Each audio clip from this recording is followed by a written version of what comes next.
In front of me is STK Life 9, and let me show you how to perform a soft reset of this device.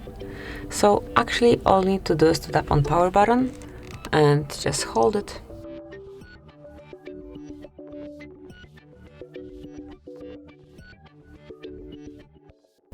Keep holding, and now you can release it. So just hold the button till you see the logo again, and now you can release it. Within a couple of seconds you'll be able to use your device again.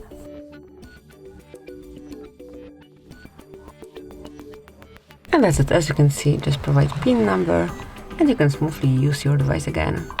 And that will be all. This is it. Thank you for watching.